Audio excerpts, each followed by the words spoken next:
Shooky dookies. Good evening, listener land. My name is Val Ball. Rhymes with foul ball because sometimes I'm out of line. I go by she, they. And this is my partner in mating. Yeah. Hedro life mate. That's what I feel like is the. I heard that in I believe it's like a Jay and Silent Bob movie. Or all the Jay and Silent Bob movies, maybe is how they refer to each other. But I really loved the idea of like hedgerow life mate. For Hetero life mate? Are you saying like hetero life mate? Hetero life mate. It's like it's kind of perfect. It's like it before it was like a necessary PC idea. They were already like PCing it pretty hard. Can you just give your name then? Oh, Nate. Yeah. You didn't give your name yet. A little thing called French on the end. Is it a French tickler? You know what's funny is I like tickling. I am not ticklish. I didn't realize that's your BDSM name as French tickler. Like that is totally your BDSM name. Is you're the French tickler? He is the French tickler. What happened? He was laughed to death. Oh, the French tickler. That is a great BDSM. Oh, that's awesome. I thought it was I'm a little ASMR. sad there isn't. I'm thinking about that now and like, oh, you are the French tickler and I'm the ball tickles. Like Ball tickler? I could be the ball tickler. And then we could go to a CBGB's fetish party because tickling is officially considered a fetish. Like there are two different types of tickling. There is, oh my God, now all of a sudden I can't remember. Gargalesis. Gargalesis is the sudden tickles of like, tickler. And then nismesis is the light touch tickling. That's nismesis. But it's spelled with a TS. Insect like a feeling. Yeah, they think so that your body reacts to that to keep you safe. Yeah. So that's like the part that gives you goosebumps kind of thing. And I should have Google researched this fact before I brought it up, but I'm just going to say it out loud. I know there is some sort of phobia that is related to, you know how wasp hives have many holes in them and whatnot? Things that have many holes in them like that are it really is like a psychosis for some people. They have a serious fear of that. I can feel it kind of give me a little like tension. Thinking about it? Yeah, like thinking about like it. That's the a little I don't like that either. The darkness of it. Like, yeah. These holes. Yeah, the like black holes and like multiple. Like so, it really represents a lot of unknowns. I think really if you look at it, like break it down. Yeah. It's almost like a whole chasm of that. Like if you had way too much of that going on all at once. That's basically what, like if you looked into a cave but there were 100 caves, right? Like that kind of idea. Yeah, but that would definitely be fear inducing, I think. More like that concept. Is that related to tickling? Did you get there from tickling or just thinking about fetishes and phobias? Is that the theme of our show today that we didn't realize we were making? Fetishes and phobias? I always like to, remember my own self about the ideas of how interesting some things can be that you don't think about that are everyday ideas. Like tickling is an everyday idea, but how many people knew gargalesis and nismesis are two different types of tickling? Now, although, if we're going to talk about tickling, the other thing that is really tickling, like it's just fun to say. What's tickling? It tickles your tongue. It's really an ASMR. Tickling. Speaking of which, onomatopoeia. Is it onomatopoeia? And I never knew that because I thought it was onomatopoeia. And I'm like, did that change between the time that I learned the word onomatopoeia, or am I misremembering that? That's a whole subject within itself. Well, you do. That's a thing. You 100%. I and you and everyone, we all misremember everything. The fallacy of all time is that your memory or anyone's memory is very, very good. And the fact that we rely on memory as a rationale for convicting people of crimes. Oh, eyewitness testimony is like 80% wrong. It's It's obvious. literally like 80% wrong. Especially, I know Obvious, in right? rape cases, it's like 80% eyewitness testimony Well, wrong. like think about, I hate to bring it up because it's such a Well, bad okay, speaking example, of which, but, I wanted to go back to tickling though. okay. I wanted to go back to tickling, and then I think this will segue back into, because if you're going to I talk don't about think it crime at matters. all, I wanted to talk about the idea that, like, what's surprising to me, Yeah. and like what I don't realize is that tickling is a way to groom for sexual abuse, and it's a concept That's of. dark. I That- know you took it's tickling real. to I'm a dark sorry. place. I just have to That like. became I have to talk about surprising darkness. things about tickling. I just want to say, That's like, surprising. and I think that people should, like, it's an interesting concept, the idea of invading someone's space without their consent. Yeah, that's definitely a And thing. teaching someone gently how to not stand up for themselves or like I allow just- someone to invade their personal space. So anyway, I'm not trying to laugh just because like, it's funny. It's just like well, that's how we ease tension. It's uncomfortable. I've never thought about when I've associated with tickling because I'm just so like, God damn, tickling is like nefarious and terrible. Like it's just. I mean, It's in the just like, consent there's culture, nothing safe. I think what we really need to talk about in opposition to the cancel culture is Yeah. consent culture. And the idea of tickling like is very anti-consent. yeah, like tickling is about like someone like taking control of you and making you out of control. And one of the reasons people laugh during that again, it's just such an situation odd- I is, never thought and let about me that, but it's and so think true. about this academically, like someone is laughing because they are uncomfortable.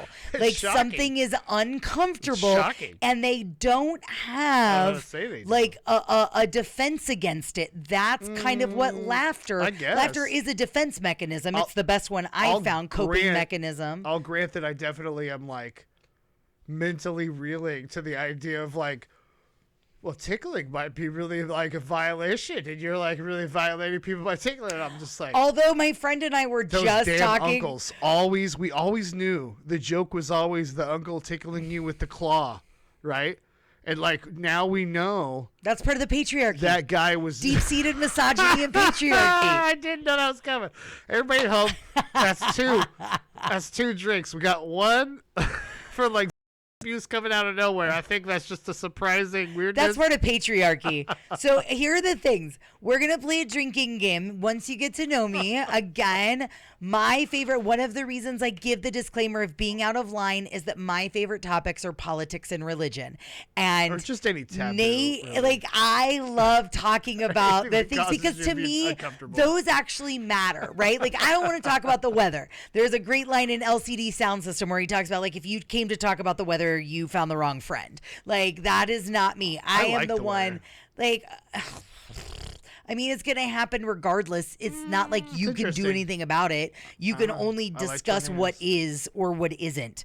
You can't talk about what could be, I guess, is how I feel. When I talk about these kinds of things. And I mean, I'm just all in for collective liberation. And so we have to have conversations. We have to talk about problems. We have to identify problems in order to then discuss those problems, in order to then find solutions. So I'm a conversation starter, not a conflict starter, or maybe those are synonyms in some respects. But anyway, so the drinking game is if you guys want to get a So bottle ready, long, if I long mention walk back. if I mention patriarchy, if I mention Christian hegemony, if I mention white supremacy, we If. will work on getting when, because like we talk about in conflict circles, it's not if conflict happens, but when conflict happens. So when Val conflict Ball, happens. when Val Ball brings up white supremacy, Follow the bouncing or ball, everybody. patriarchy, you could play the drinking game and see how often I'll work on Val getting brings graphics up going oppression, that pop up that like go, drink, drink, oppression. oppression. Oppression, drink. And that is why they have alcohol. You want to talk about how they have alcohol to suppress you? Like Bill Hicks, I mean- think, said it best, where you take caffeine and cocaine to keep you going through the week, and then alcohol to keep you dumb through the weekend so you don't realize what you're missing. Bill Hicks is a very smart and wise man. He was until he was killed by the government, Well, or he just got pancreatic cancer, yeah, whichever one. Smoked like a chimney. I mean, whichever one. I don't know. That's happened. I mean, maybe cigarettes bad. I mean, I would say they don't assassinate the white guys, but then there's the Kennedys. I'll say this: if anybody was gonna get if aliens were gonna rescue someone and fix somebody, Napoleon Dynamite. Missed opportunity on Bill Hicks. The fact that Bill Hicks didn't get picked up by a spaceship and taken off to Nuba it proves Land that there or is whatever. none. Yeah, for sure. Crazy and there is no hard God. To believe, crazy and hard there to is no believe God. aliens. I mean, there cannot be God with if Bill Hicks is dead. I mean, I'm sorry. If you I would say there's so not many, without changing the world more. I think that if you want to go backwards, I think we talked about it a few days ago, but I still say that when you look at the history of recent times, Tesla's probably the guy who came closest to just trying to be a helpful friend to the rest of us and got just nothing good coming from populace of all the big powers to be just crush that man away. And I don't know, I don't want to get into it too much because he was a very strange individual and had his own life all his own outside of his inventions. But just focusing on the idea that the man was really trying to give us free electricity and how world altering that one thing would have been. I just want us all to remember once in a century that we could have had free electricity already. All the talk and about internet. Well, I mean, it would have happened. Everything. Your phone would be charged. Telecommunications just all the companies have been time, controlling our government for many, many decades. You know what? That's another drink. Conspiracy theories. If she says chemtrails or mentions any kind of large conspiracy, feel free to Seeding drink. clouds. Are chemtrails and seeding clouds the same thing? Because that's what I'm considering them. But anyway, I digress. Hey, honey, have we moved on from the evening? You know what? I think that's a good enough smattering of what the hell is it like to live with us in our house? This is us, critically sensitive. Oh, by the way, the name of the title, we didn't even go into we kind of didn't. We missed that whole entire step because leave them wanting more. I'm not a very good producer yet. I'm trying really hard. Leave them wanting more. That's why my first radio show was just called Tangents with Val, because I didn't have any If you can't tangent with them, transition. That's transition to them. Do.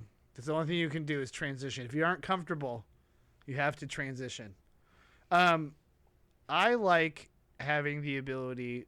So did we talk about critically sensitive? Do you think? Oh we no, should... yeah, I'm sorry. That's what I was expanding on. I just didn't say it very good. Oh, I didn't realize. I was kind of getting there. Sorry. I like the idea of being critical. I think that being critical is critical. Critical thinking is critical. I think that you have to look at the world and ask questions, even of yourself and especially of yourself. And I think that it is one thing to question someone in a cohesive, creative way that's going to give them some energy or be a positive force to help move the project forward. It is quite another to try to disassemble that person or dismantle that person's energy or vibe or whatever you want to call it. And I think that that's really difficult to do. Well, and it's hard to strike that I think for a lot of us. And I'll say it for myself, but I think for a lot of us, we're real sensitive. It's really hard to not be sensitive to criticism. And it is really hard to be sensitive about your criticism. And I think we all need to be sensitive to the idea that criticism is critical. And I think that's why the name is such a good name, because it really is, while you're very sensitive, yes. And you're super sensitive, as a matter of fact. You're a very compassionate and caring and loving individual. Super sensitive I empath. have elements of that in my life. I am definitely a more hard egg, I would say. And I got my reasons, okay? And you can just stay tuned if you want to know more about that. But that's You'll love him, especially once you get to know him. Actually, you'll love him, and then when you get to know him, you might kind of go like, "Oh my God, he's kind of dark." But he's got reasons. That's the thing. Like when you can understand people's reasons, and well, let's speak about reason, because that's one of the things that I want to say about conspiracy theories. Like as much as like I really appreciated. Like, I had some conspiracy theory tendencies between 2010 and 2015. And then I heard something. Were conspiracy theory curious. I was conspiracy theory curious, yes. I was conspiracy theory curious. I have to admit. I understand. I was a little curious about it. And so. It's very alluring. You're like, oh, what is it? And so I mean, I'm curious about a lot of things, which is probably why I'm bi. By the way. By the way, I'm bi. By the way, I'm bi. Bye. Which I have a whole other thought on. If we're hetero life mates, does that mean I get to have a homo life mate? And does a bi person get to have a homo life mate and a hetero life mate? If that's the case, I have always said, and my pansexual was it polyamory? Polyamorous friends will always understand and agree with this. I think, personally, as a cis man, normally pretty straight, but not all the way kind of guy. I always feel like it's curious. The onus is not on me to try to take away someone else's sexual opportunities or abilities. And I think that everybody has the ability to love people no matter what parts are in the in their pants, in their Mr. Potato Head kit.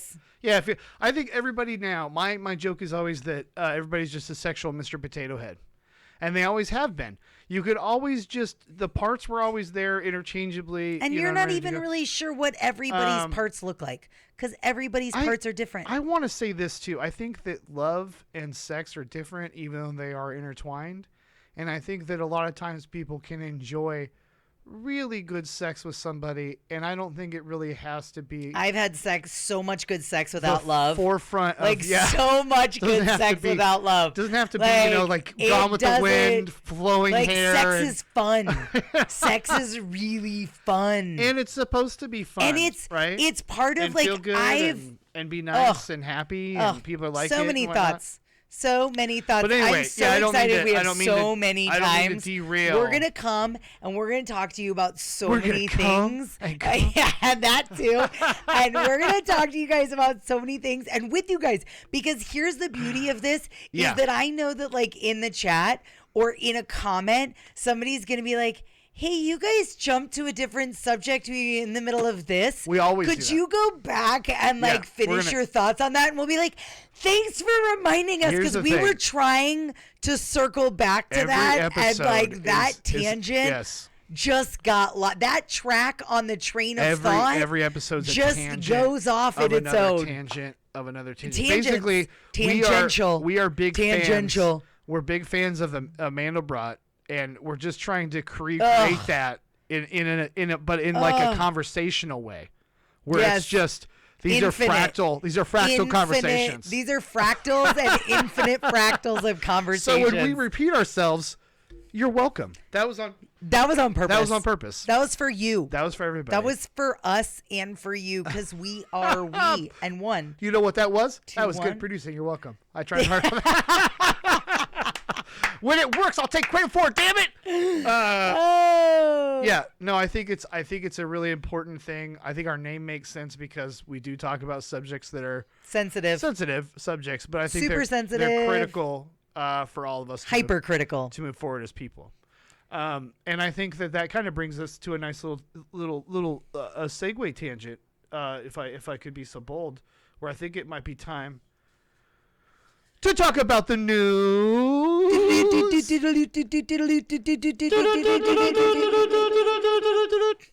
All right.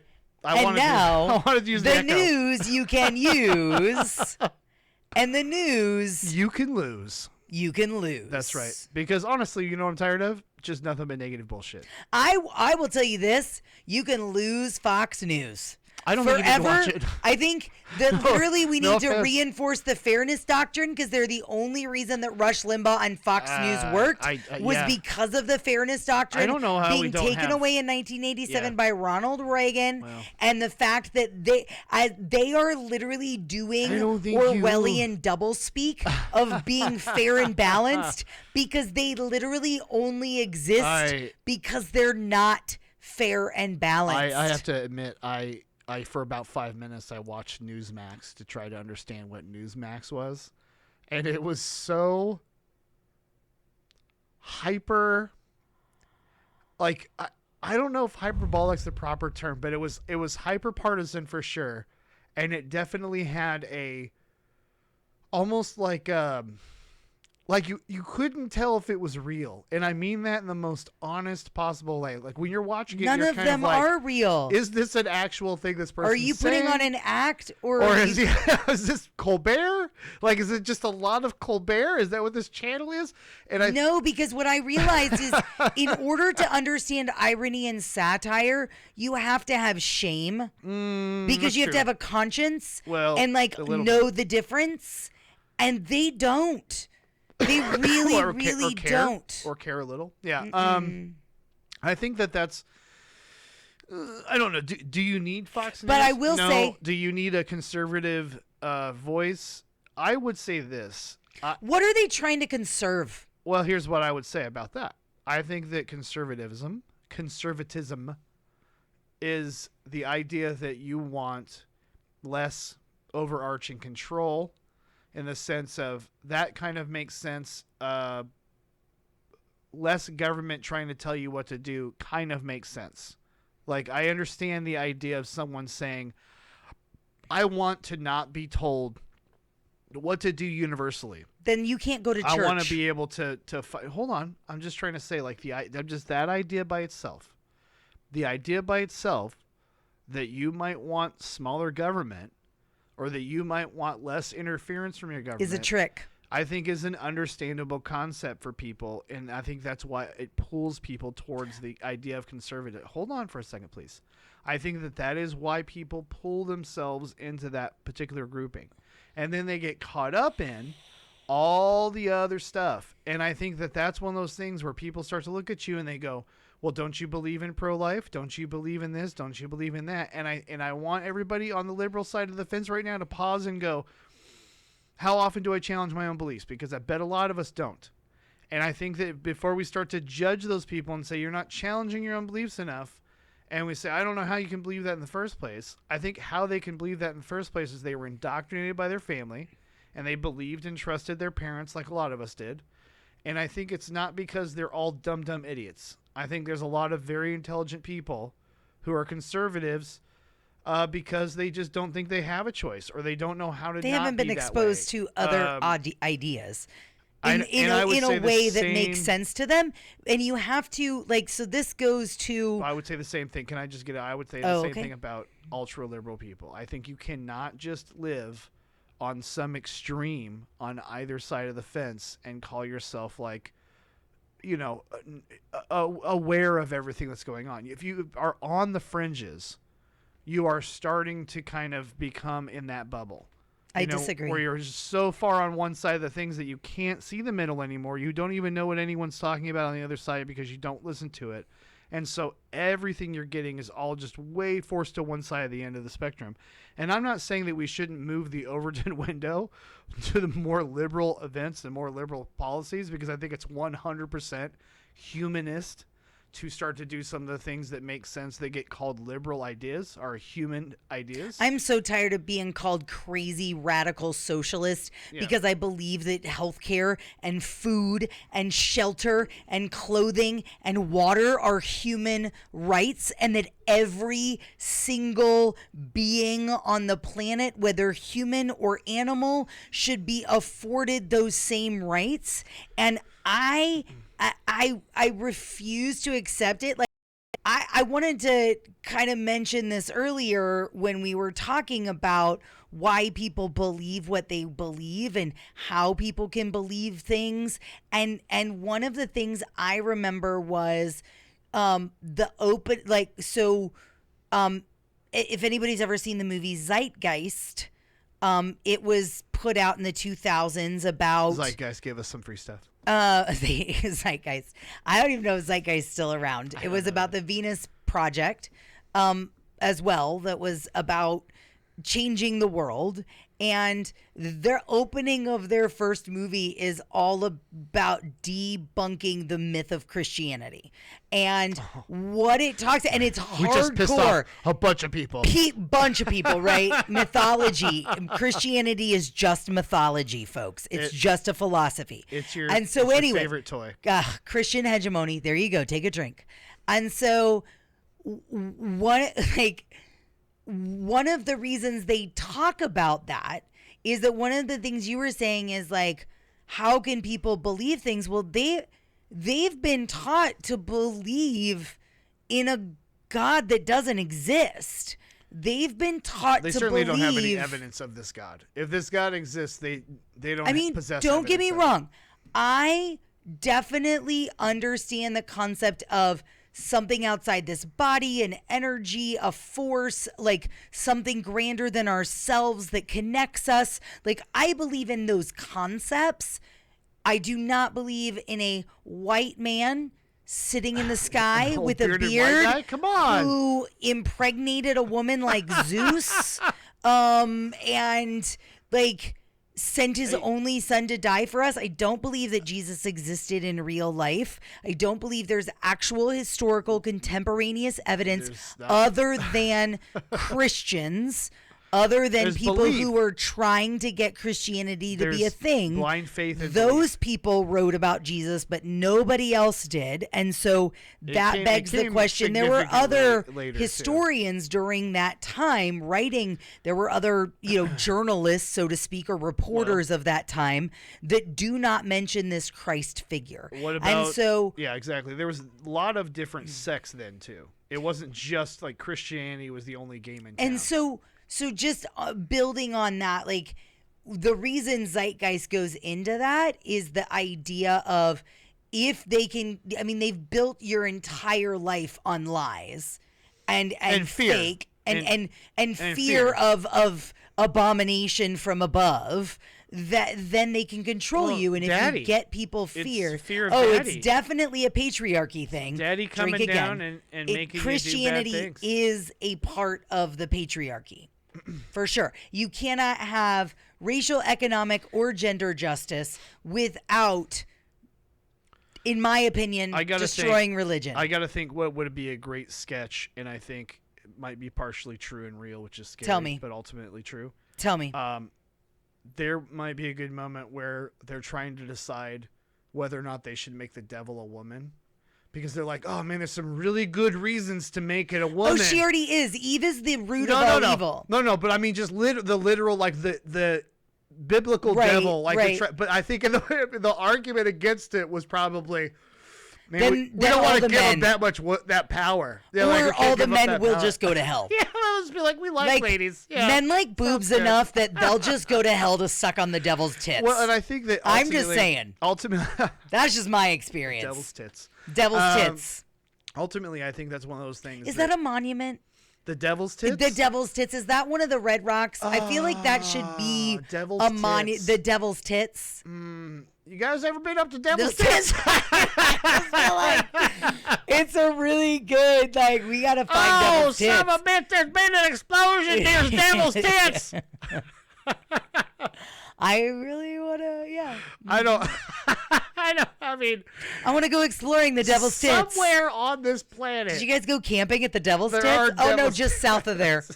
What about the Grand Tetons?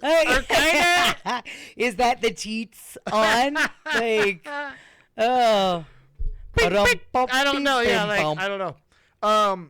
I'm very excited, speaking of rock formations, I'm very excited to go to Utah. Anyone who wants to offer me any kind of like additional ideas, I'm going to play disc golf there because that's the thing I want to do. But If there's other things I don't know about that Val hasn't already discovered or told me about, I'd like to know, because I think that Utah's awesome. I probably one just of those saw places Arches National Park. yeah.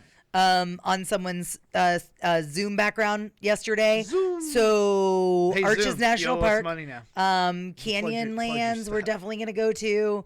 I kind of want to make it. I think St. George is in Utah. It's at the other end of 70. It's kind of where 70 goes ends. St. George is St. what? I George, don't Utah. know. But I think I have an old high school friend who used to work at a steakhouse in St. George, Utah. So we'll reach out to him before we go It and might see be if a mistake. No, that's maybe fine. we can find Archie. I'm excited about it, actually. I like one thing. I think, speaking of the globe, in the news, in the about the globe and the news, I think that personally, people like me, and I think there's a lot of people like me who have not Maybe. traveled very much, Yes. outside of their zone. I haven't traveled to very many states, let alone outside of the United States. And I think that that's one of those things that when Val and I discuss things a lot, I really have to acquiesce to the opinions she has and the ideologies that she has, because I can't challenge those things. I have no idea. I might have criticisms about things that I think, well, I wonder if it's really like that, or I don't like that, or I don't like hearing that that's how that is. But until I actually have that experience, I mean, I can't really not even challenge, but like add to that conversation, And I think that that's one of those things that if you want to be a global citizen, if you want to think globally, if you want to truly be a global citizen and think globally, I think you truly have to travel to see how people live and understand that. While we always say to each other, boy, United States is the greatest place and we all love living here, there are people living all over the world and they really like where they live too, and they really like their land and they like their stuff that they have. And I saw someone say today, the biggest myth about America is that everybody wants to live here. Or that it's the only good place. I don't think that it's the only good place. There are lots a lot of really great places. And here's the thing I would say is about think globally, act locally, is because it really is important to work within your community. And I really struggled with that in terms of traveling a lot and being not homeless, but home free, in that I'm home free, you guys. That's actually a Wookie Foot song. I can't take Wookie Foot. I love you. Check them out. I'll tag them. I'll share their link. Home base. But they are home free. They talk about it, home instead of don't call me homeless, I'm home free. And it's about the idea of traveling and getting out there, and a home really ties you down. Definitely a mortgage does, and it's just a place to hold stuff, as George Carlin said. And for your stuff.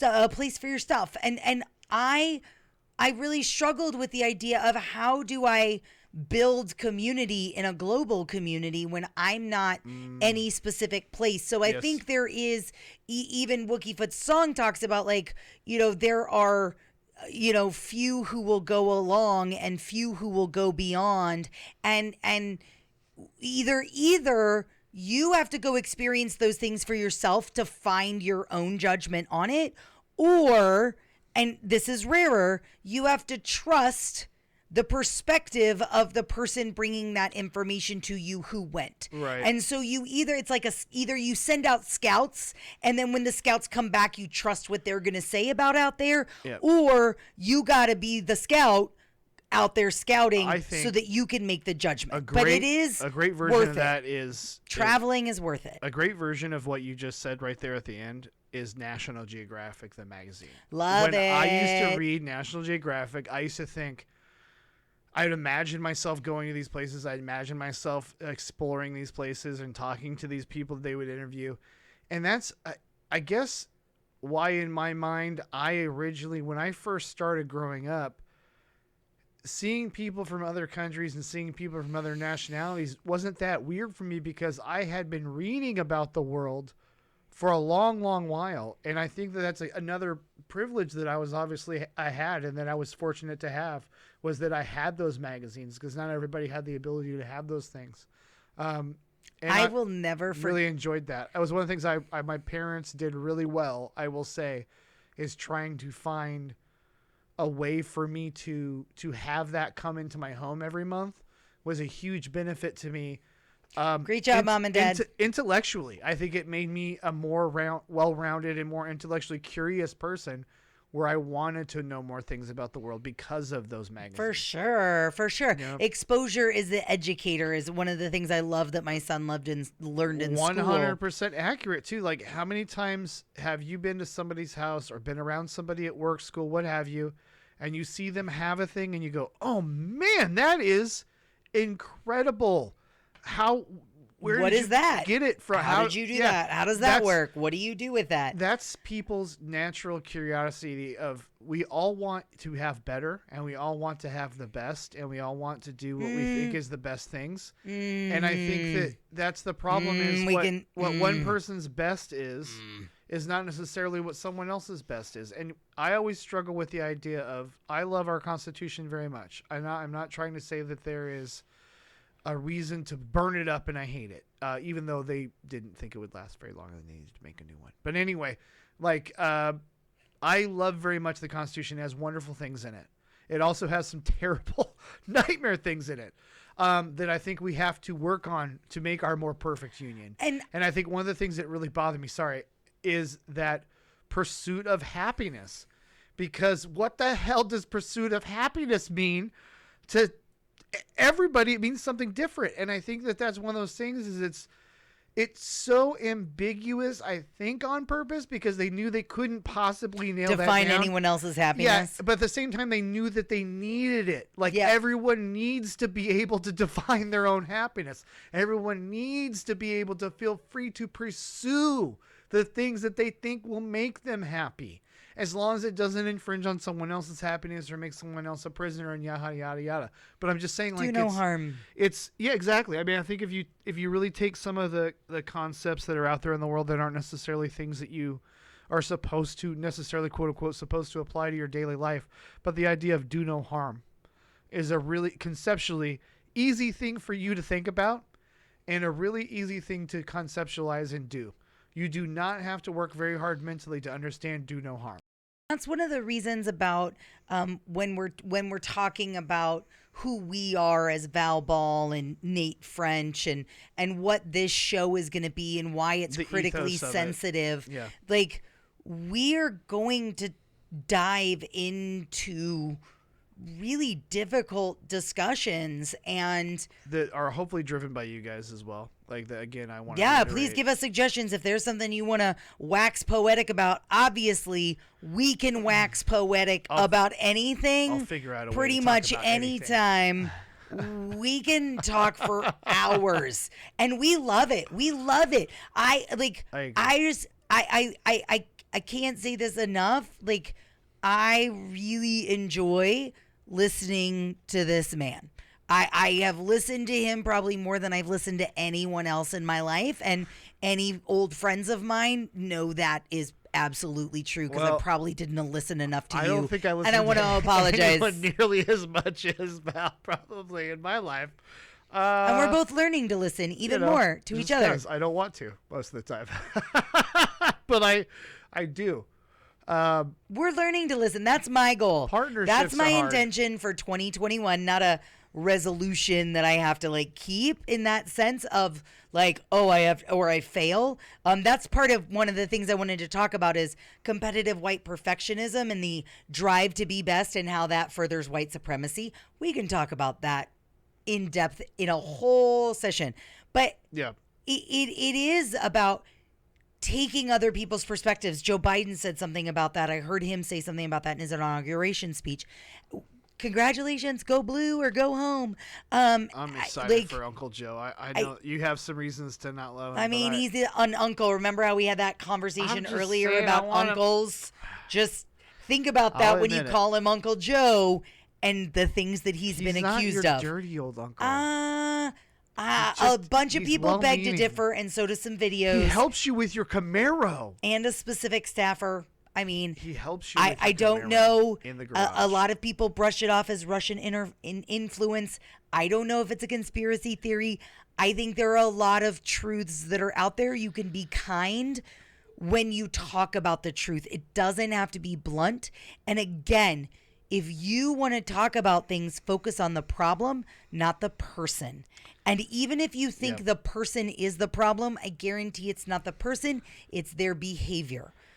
So even in the darkest of times or the roughest of times that you're having with people, remember it's not the person that you're having struggles with, it's their behaviors. So try and focus on that. Dig deep, people. The beauty of the old cliche about the world being round is that if you dig deep enough, you can always find common ground. No, and it rhymes a little bit, which is great. I love that. I didn't even play. I'm a poet that and rhymes didn't even know a it. little bit even makes it a little more true. Yay! I think that Is this enough? one of the final thoughts that Final thoughts. I'd like to. We need some have. echo before you do that. We need some. Final thoughts. This is the final thought down. All right. Do. Oh, I didn't get the Otherwise echo we'll do on the whole that song. part. Otherwise we'll do the whole song. I mean, is that so wrong? Before this is our new segment, the final thought down. It is the final thought down. I think that what I'd like to take away from this Put election. your final thoughts down. Yeah, I'm hold just on. that's put your final thoughts down, everybody. Put your final thoughts Put down. your final thoughts down. I think one of the things that I'd like to take away from this election is the idea that I would like 2021 and these next 4 years, especially these next 2 years because they're very important, but these next 4 years as a whole, I want Democrats to please stop fighting each other and come up with a cohesive vision for the next 2 years. Get it together, plan it out. Some of you, and you know who you are going to have to be less demanding. And you're going to have to bend a little bit more than you think you're going to have to. And some of those people who don't want to bend at all, I'm going to say that's all the Republicans. going to have to try harder. Okay? Because like we all need to be on board and on point and get this done. We have a huge opportunity. We have everything we could want to move this forward. We have agendas that need taken care of. We have wrongs that need righted. If we are going to heal this country, if there is ever a time for us to fix huge atrocities that are in our past that are just killing us. The time is In now. the present and into the future. The time is definitely now. So I want very much, my wish for all of us is to be less of the infighting. More. Let's be the solution. More of the Not the solution. problem. More of the talking about how do we make it better. I want to include Talking everyone's about the ideas. problem is part of the solution. So it's not necessarily wrong to talk about the problems. Unity does not mean the absence of conflict. Okay? That is not unity. That's not what unity is. Because that is not healthy. Every relationship has conflict. I feel like we don't need you as can't much. have conflict. It's a matter of how you produce the conflict and how the conflict produces the change. I just want us to conflict not is a screw this catalyst up. of change. Let's not, I don't want us to screw this up either. Let's dig deep. Let's remember that everyone's real, like the commonest ground you can find is fear and love. And if you realize that everything that people are doing, everything that they do comes out of a place of fear or love. That's my personal opinion. I really appreciate you listening to it. I hope it rings true for you. Whatever rings true for you here, please let us know. Please let us know where you want us to easy. take it from here. It's easy to This do. is a critical time. It is sensitive. We're sensitive to you. We're sensitive to your needs. We're sensitive to your and wants. you're critical.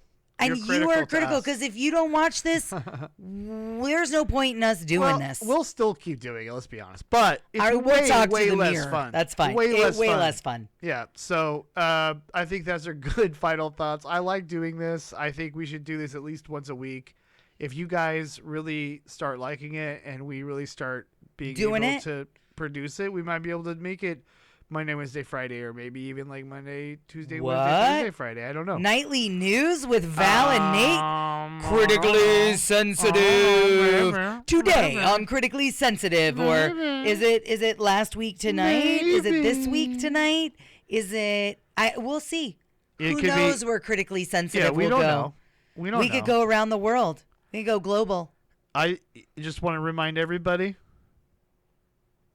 that critically sensitive will always be here for you.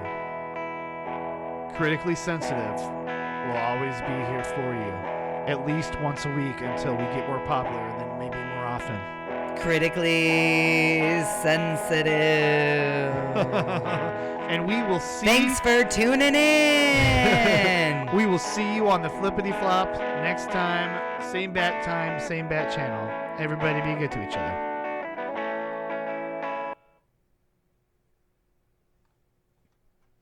See you on the flip side. Be good to yourselves.